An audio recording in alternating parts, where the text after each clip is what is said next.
यह कहानी आपको एक सवाल का जवाब देती है कि उम्मीद आपके लिए अच्छी है या बुरी। कहानी की शुरुआत में हम एक जेल को देखते हैं जिसका नाम दशाशंक रिडेम्पशन है। ये दुनिया की सबसे सिक्योर तरीन जेल है। इस जेल में हजारों कैदी हैं, लेकिन आज तक इस जेल से कोई भी कैदी फरार नहीं हो सका, क्योंकि इस जेल की सिक्योरिटी बहुत ही ज्यादा स्ट्रिक्ट है। इस जेल में ऐसे कैदी भी हैं जिन्होंने अपनी पूरी जिंदगी इसी जेल में बिता दी, लेकिन इन्हें इस जेल से भागने का ख्याल तक नहीं आया, क्योंकि इस जेल से भागने की कोशिश करने वाले कैदी की सजा सीधा मौत है। अब यहाँ सीन कट होता है और हमें कोर्ट में एंडी नाम के एक आदमी को दिखाया जाता है, जो अमेरिका के एक बहुत ही बड़े बैंक का बैंकर है। जज उसे उसकी वाइफ और उसके लवर के मर्डर के इल्जाम में उम्र भर कैद की सजा सुनाता है। लेकिन एंडी कहता है कि मैंने ये मर्डर नहीं किए हैं, पर एंडी खुद को बेगुनाह साबित करने के लिए उसके पास कोई प्रूफ नहीं था। जिस वजह से कोर्ट का जज एंडी को उम्र भर कैद के लिए दुनिया की सबसे सिक्योर जेल दी शावशैंक रिडेम्पशन भेज देता है। एंडी के साथ और भी कई सारे कैदी होते हैं, और जब इन कैदियों को जेल के अंदर लाया जाता है, तब जेल के अंदर मौजूद बाकी कैदी आपस में शर्त लगाते हैं कि आज रात इन नए आने वाले कैदियों में से कौन सा कैदी रोएगा, और इसके लिए ये लोग एक डिब्बी सिगरेट की शर्त लगाते हैं। ये लोग बाहर लाइन से खड़े नए आने वाले कैदियों में से एक एक कैदी को चुन लेते हैं। तब रेड नाम का एक कैदी एंडी पर दांव लगाता है, क्योंकि उसे लगता है कि एंडी बहुत ही मासूम है और वह बहुत ही अमीर घर का है, जिसने कभी तकलीफ नहीं झेली। इसलिए उसे लगता है कि वह आज रात सबसे पहले रोएगा। इसके बाद सभी कैदियों को लाइन से जेल के अंदर लाया जाता है और हर एक कैदी को उसके सेल में बंद कर दिया जाता है। कुछ देर बाद रात हो जाती है और तब पुराने कैदी नए आने वाले कैदियों पर चिल्लाने लगते हैं, ताकि उनमें से कोई डर जाए और रोने लगे। और ऐसा ही होता है। इन नए आने वाले कैदियों वहां गार्ड आते हैं और उसे रोने से मना करते हैं। लेकिन जब वो आदमी रोना बंद नहीं करता, तब गार्ड उसे सेल से बाहर निकालकर इतना पीटते हैं कि वह बेहोश हो जाता है। दूसरी तरफ रेड एंडी पर लगाया हुआ दाव हार जाता है, और रेड समझ जाता है कि एंडी बहुत ही स्ट्रांग है, क्योंकि इतना डराने के बावजूद उसने एक आवाज तक नहीं की। इसलिए अगले दिन रेड अपने साथी को सिगरेट का एक डिबार चुका था। तभी हम एंडी को देखते हैं, जो अकेला चुपचाप ब्रेकफास्ट कर रहा होता है। तब एंडी की मुलाकात जेल के सबसे पुराने कैदी ब्रुक्स से होती है। ब्रुक्स को यहाँ इस जेल में लगभग 50 साल पूरे होने वाले हैं। एंडी समझदारी से ब्रुक्स से इस जेल के सभी छोटे बड़े रूल्स और हर एक कैदी के बारे में जानने की कोशिश करता है। तब ब्रुक्स एंडी को जेल का हर एक सीक्रेट बता देता है, और वो एंडी से कहता है कि अगर तुम्हें जेल के बाहर से कुछ मंगवाना हो तो रेड नाम के कैदी के पास जाना। यह सुनते ही एंडी भी इंतजार नहीं करता और वह सीधा रेड के पास पहुंच जाता है और रेड से कहता है कि मैंने सुना है तुम बाहर से किसी भी चीज को अंदर मंगवा सकते हो। तब रेड कहता है, हाँ मैं मंगवा सकता हूं, लेकिन ऐसी चीज जो यहां से भागने या फिर किसी को मारने में काम ना आती हो। एंडी रेड से कहता है कि मुझे हैमर यानी एक हथौड़ा चाहिए। हथौड़े का नाम सुनते ही रेड कहता है कि तुम्हें हथौड़ा ही क्यों चाहिए? क्या तुम हथौड़े से किसी को मारने वाले तो नहीं हो? तब एंडी कहता है, नहीं मैं किसी को मारने वाला नहीं हूं, मेरा यहां कोई भी दुश्मन नहीं है। यह सुनकर रेड कहता है कि तुम्हारा यहां दुश्मन तो नहीं है, लेकिन जल्द ही कुछ लोग तुम्हारे दुश्मन बनने वाले हैं। वह कुछ लोगों की तरफ इशारा करके एंडी को वार्न करता है कि इन लोगों की गंदी नजर तुम पर है, इसलिए इनसे बचकर रहना। रेड उसके लिए हैमर मंगवा देता है, और जब वह हथौड़ा देखता है तो रेड हंसने लगता है, क्योंकि हथौड़ा साइज में बहुत ही छोटा होता है। और रेड मन ही मन सोचता है कि इस हथौड़े से जेल में सुरंग बनाने में 600 साल लग जाएंगे। इसके बाद रेड ब्रुक्स के जरिए एंडी के सेल तक हथौड़ा पहुंचा देता है। ऐसे ही दिन बीतते हैं, और एक दिन जब एंडी लॉन्ड्री में काम कर रहा होता है, तब वो तीन लोग जिनकी एंडी पर गंदी नजर होती है, वो एंडी को पकड़ लेते हैं। एंडी उनसे अपने आप को छुड़ाने की कोशिश करता है, पर तीन लोगों को वह अकेले कंट्रोल नहीं कर पा रहा था। इसलिए ये तीनों पहले एंडी को खूब पीटते हैं और फिर एंडी के साथ गलत करते हैं। ये सिलसिला इसी तरह चलता रहता है। ये लोग हमेशा एंडी को पकड़ते और फिर उसे मारकर उसके साथ गलत करते रहते। इस तरह से 2 साल बीत जाते हैं, और एक अनाउंस होता है कि छत की मरम्मत के लिए कुछ लोगों की जरूरत है। यहाँ कैदियों की एक है जिसमें रेड और एंडी भी शामिल होते हैं। ये लोग सब अपने काम पर लग जाते हैं और छत पर उनकी देखभाल की जिम्मेदारी एक बहुत ही सख्त सिक्योरिटी गार्ड की होती है, जिसका नाम है लिए है। लाए बहुत ही स्ट्रिक्ट इंसान है जो जरा सी गलती पर कैदियों को बहुत बुरी तरह पीटता है। जब सभी कैदी छत पर काम कर रहे होते हैं, तब बैडली थोड़ा परेशान होता है और अपने साथियों से कहता है कि मेरे भाई की हाल ही में मौत हुई है, जिसके अकाउंट में $30,000 पड़े हैं। अब मेरे भाई का मेरे अलावा इस दुनिया में और कोई नहीं है, इसलिए उसके पैसे पर मेरा हक बनता है। लेकिन परेशानी की बात यह है कि जब मैं इन $30,000 को अपने अकाउंट में ट्रांसफर करूंगा, तब सरकार मुझसे टैक्स के रूप में सारे पैसे ले लेगी। हैडली जब अपने साथियों से यह बातें कर रहा था, तब एंडी भी इसकी सारी बातें सुन लेता है। एंडी, जो कि एक बहुत बड़ा बैंकर है, उसे पता था कि इन पैसों को बिना गवर्नमेंट को टैक्स दिए कैसे निकाला जा सकता है। इसके बाद एंडी बिना सोचे हैडली के पास जाता है और उससे कहता है कि क्या तुम अपनी बीवी पर भरोसा करते हो? ये बात सुनते ही हैडली को गुस्सा आ जाता है और वह एंडी को पकड़कर छत के किनारे ले जाता है। लेकिन उसे नीचे फेंकने से पहले एंडी उसे बताता है, अगर तुम अपनी बीवी पर भरोसा करते हो कि वह तुम्हें धोखा नहीं देगी, तो तुम आसानी से अपने भाई के पैसे अपनी वाइफ के अकाउंट में ट्रांसफर कर सकते हो, वह भी बिना टैक्स दिए। क्योंकि गवर्नमेंट का एक रूल है कि कोई भी इंसान अपनी पत्नी को पूरे जीवन में $60,000 तक गिफ्ट कर सकता है और इन पैसों पर कोई टैक्स नहीं लगता। और एंडी यह भी कहता है कि अगर तुम बाहर से किसी लॉयर को रखोगे, तो वह तुमसे बहुत ज्यादा पैसे चार्ज करेगा, लेकिन मैं ये काम तुम्हारे लिए फ्री में कर सकता हूं। तब हैडली पूछता है, बदले में तुम्हें क्या चाहिए? इस पर एंडी मुस्कुराते हुए कहता है, मुझे कुछ नहीं चाहिए। जब तुम्हारा काम हो जाए, तुम बस मेरे सारे दोस्तों को बियर पिला देना। और अगले दिन सभी कैदी छत पर बैठकर बियर का मजा ले रहे होते हैं। यानी एंडी ने हेडली का काम कर दिया था। लेकिन एंडी बियर नहीं पीता। वह एक कोने में बैठकर सभी को बियर पीते देखकर खुश होता है।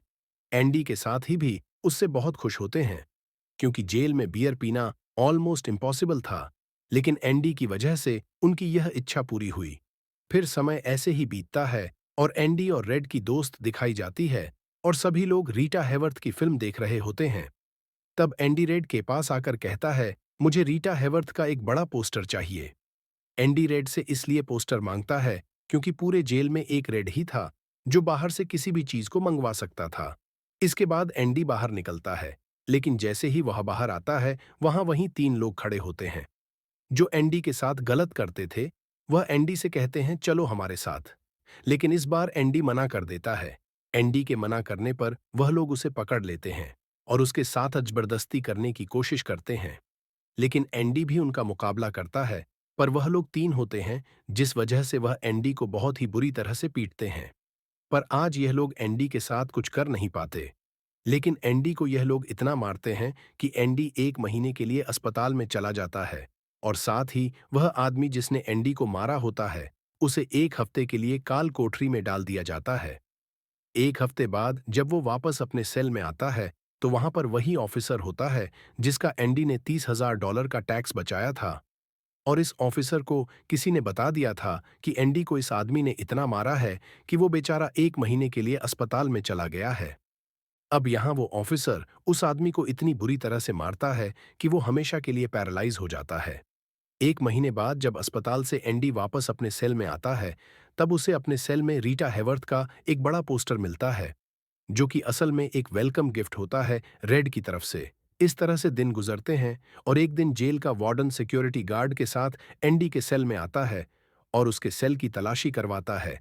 सेल की चेकिंग लेने के बाद जब वार्डन को कुछ नहीं मिलता, तब वार्डन की नज़र सामने लगे पोस्टर पर पड़ती है।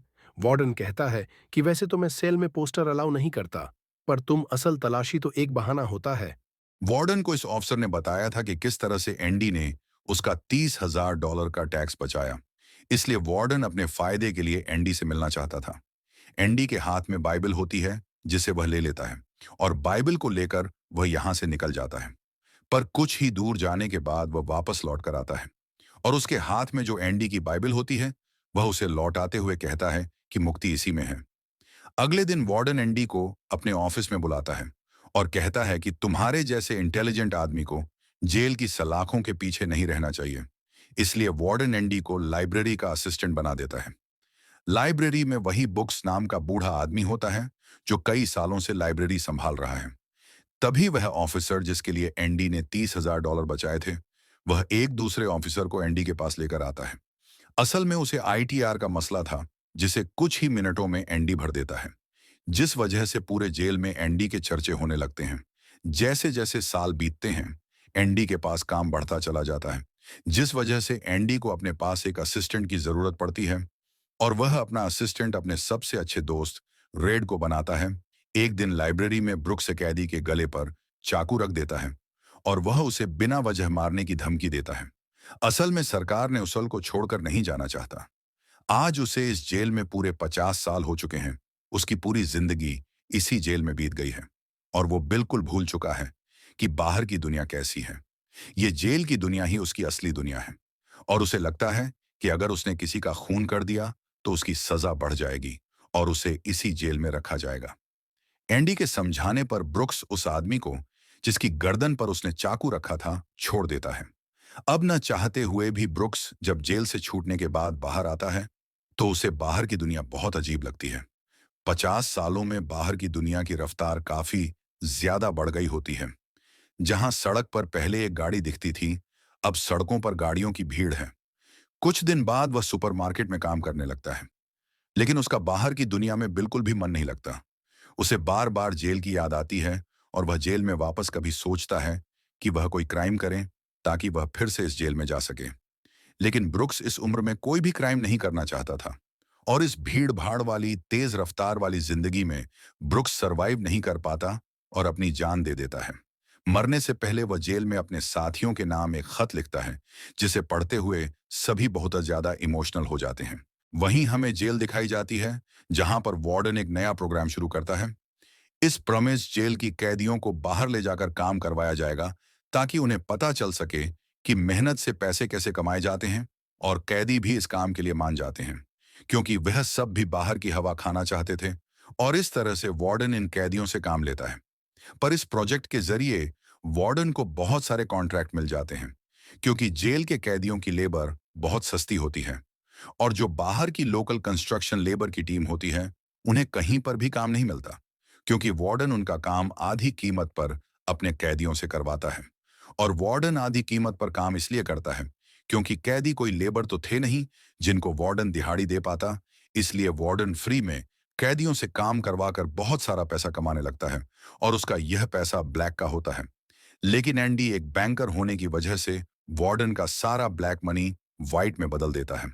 दरअसल एंडी इन पैसों को एक ऐसे आदमी के नाम पर जमा करता है जो इस दुनिया में है ही नहीं, और वह उसके अकाउंट में सारा पैसा ट्रांसफर कर देता है ताकि अगर कल को पुलिस को पता भी चल जाए तो पुलिस एक ऐसे आदमी को ढूंढ रही होगी जो इस दुनिया में कभी पैदा ही नहीं हुआ।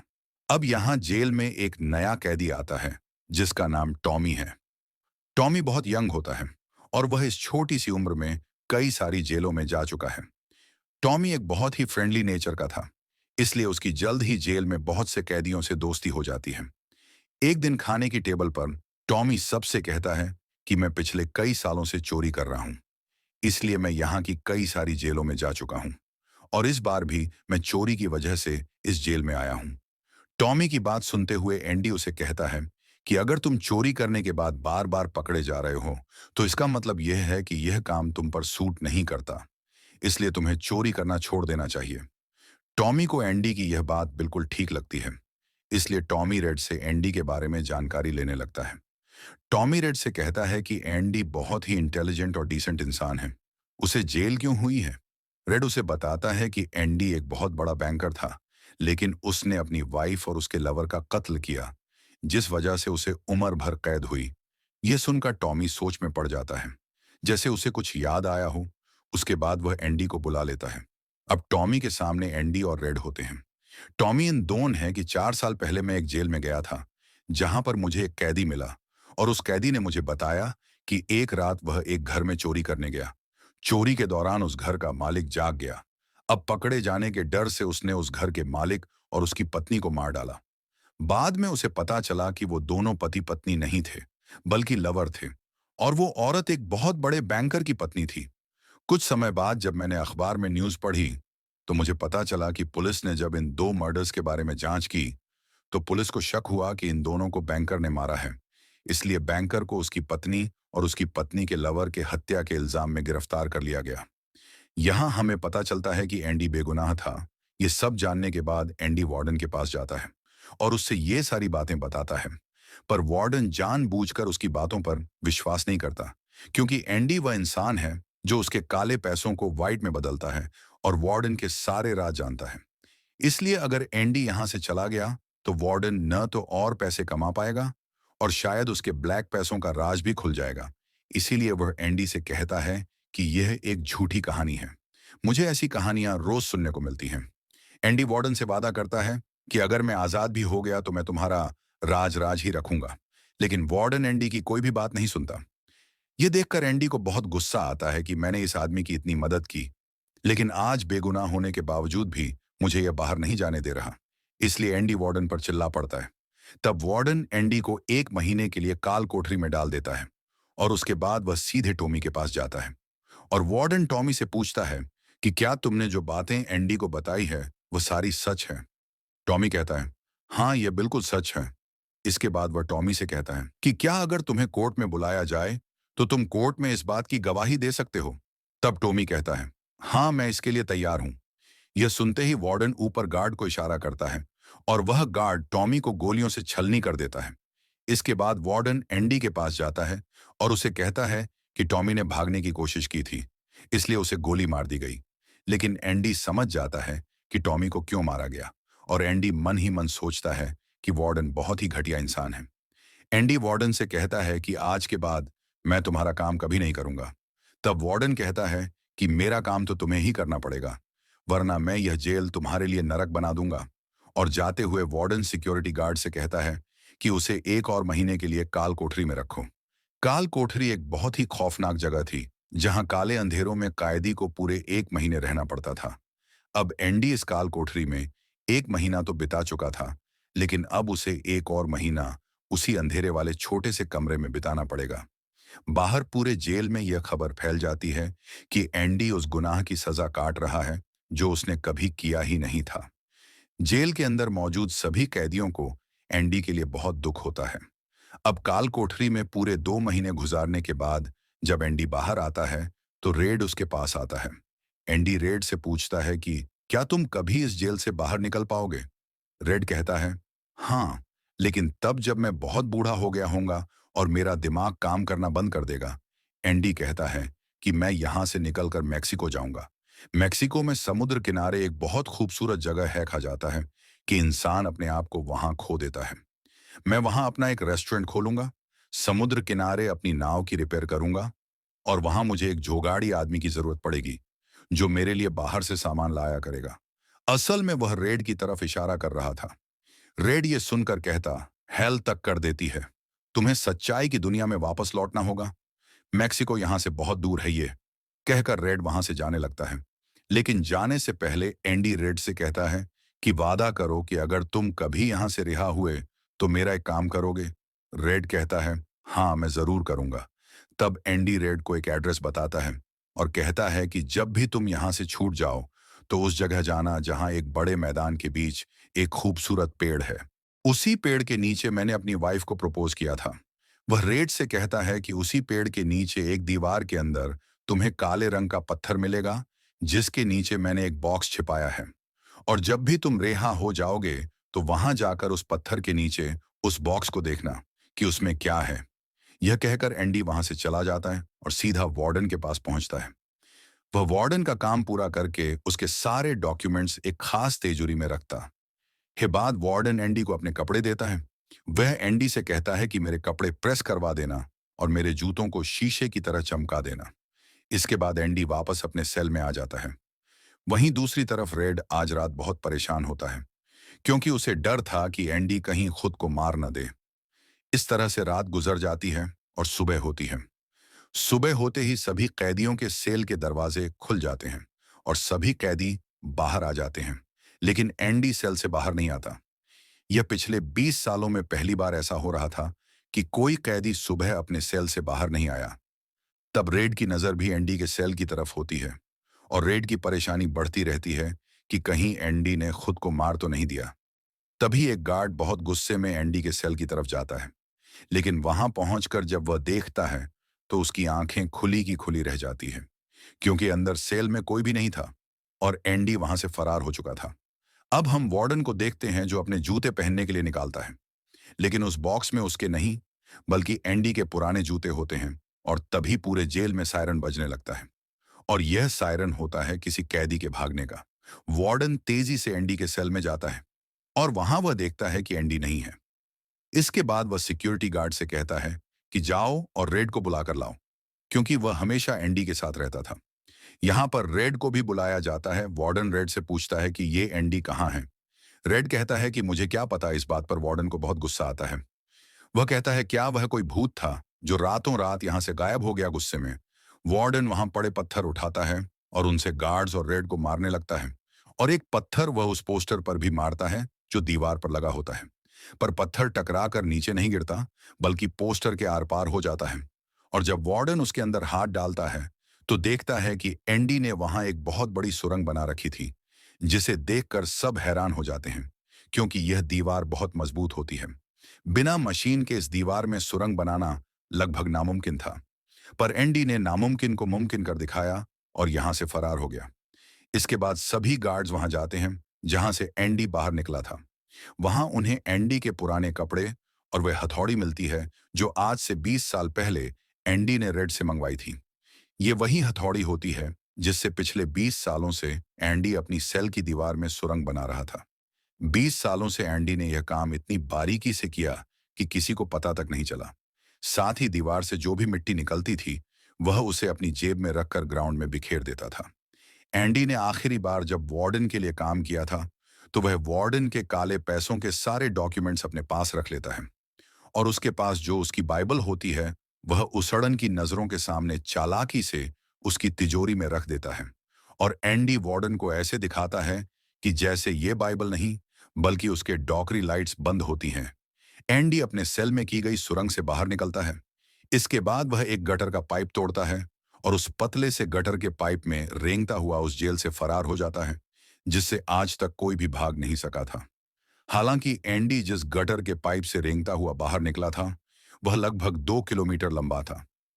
अगली सुबह एंडी उस बैंक में जाता है जहां पर वार्डन का सारा ब्लैक पैसा होता है। ये पैसे एक ऐसे आदमी के नाम पर होते हैं जो इस दुनिया में है ही नहीं। ये सारा डॉक्यूमेंट का खेल एंडी ने ही तो बनाया था, और बैंक में उस अकाउंट के ओनर का जो सिग्नेचर था वह जेल से एंडी किया करता था। इसलिए एंडी को वार्डन का सारा पैसा निकालने में कोई मुश्किल नहीं होती। एंडी के पास उस आदमी के नाम के सारे डॉक्यूमेंट होते हैं, इसलिए एंडी बैंक में जाकर सारे पैसे निकाल लेता है, और यह पैसे होते हैं $3,70,000। यानी कि एंडी न केवल आजाद हुआ बल्कि वह पैसों से मालामाल भी हुआ। और यहां हमें पता चलता है कि एंडी जिस दिन से उस जेल में एंटर हुआ था उसी दिन से वह इस काम की प्लानिंग कर रहा था। वार्डन ने एंडी के साथ जेल में बहुत बुरा सलूक किया था और उसने टॉमी को भी मार दिया था, इसलिए वह वार्डन के काले पैसों के सबूत मीडिया को देता है। अगली सुबह यह खबर न्यूज़पेपर में छप जाती है, और जब वार्डन तिजोरी खोलकर देखता है तो उसमें उसके डॉक्यूमेंट्स नहीं बल्कि बाइबल होती है। बाइबल के पहले पेज पर एंडी ने लिखा होता है कि तुमने सही कहा था, मुक्ति इसी में है। और जब वार्डन पेज पलटता है तो वह देखता है कि वहां पर हथौड़ी का एक निशान होता है। दरअसल एंडी ने बाइबल के पेजेस को हथौड़ी की शेप में काट कर एक सांचा बनाया हुआ था, जिसके अंदर वह अपनी हथौड़ी छिपाया करता था। और आज से 20 साल पहले जब वार्डन पहली बार एंडी की सेल में गया था और उसने एंडी की बाइबल उसके हाथ से लेकर वापस उसे लौटा दी थी, उस समय भी वह हथौड़ी उसी बाइबल के अंदर थी। यह देखकर वार्डन को एक बहुत बड़ा झटका लगता है। दूसरी तरफ वार्डन के काले पैसों की खबर पूरे शहर में फैल चुकी थी, इसलिए जेल के बाहर रिपोर्टर्स और पुलिस वार्डन को गिरफ्तार करने के लिए आ रही होती है। और इससे पहले कि पुलिस उसे गिरफ्तार करती, वार्डन अपने आप को गोली मार देता है। कुछ समय बीतने के बाद एंडी के दोस्त रेड की सजा भी माफ कर दी जाती है और उसे गवर्नमेंट की तरफ से एक नौकरी भी दिलाई जाती है। पर बाहर की दुनिया में रेड का दिल बिल्कुल नहीं लगता, क्योंकि उसने अपनी जिंदगी के 40 साल जेल में गुजारे थे। रेड भी उसी कमरे में रहता है जहां पर ब्रुक्स रहा करता था, और रेड भी अपनी जान देना चाहता है। पर तभी उसे याद आता है कि उसने एंडी से वादा किया था। इसके बाद वह उस जगह के लिए गाड़ी में रवाना हो जाता है और वह उस बड़े घास के मैदान में जाता है जहां पर एक बहुत बड़ा पेड़ होता है, साथ ही पत्थरों की दीवार भी होती है। उस दीवार पर एक काले रंग का पत्थर होता है और जब वह उस पत्थर को उठाता है तो उसके नीचे एक बॉक्स होता है। उस बॉक्स के अंदर कुछ पैसे और एक लेटर होता है। यह लेटर एंडी का होता है। उस लेटर में लिखा होता है कि एंडी रेड का उसी जगह पर इंतजार कर रहा है जिस जगह के बारे में एंडी ने रेड को जेल में बताया था। उसके आगे एंडी ने लिखा होता है कि उम्मीद अच्छी चीज होती है।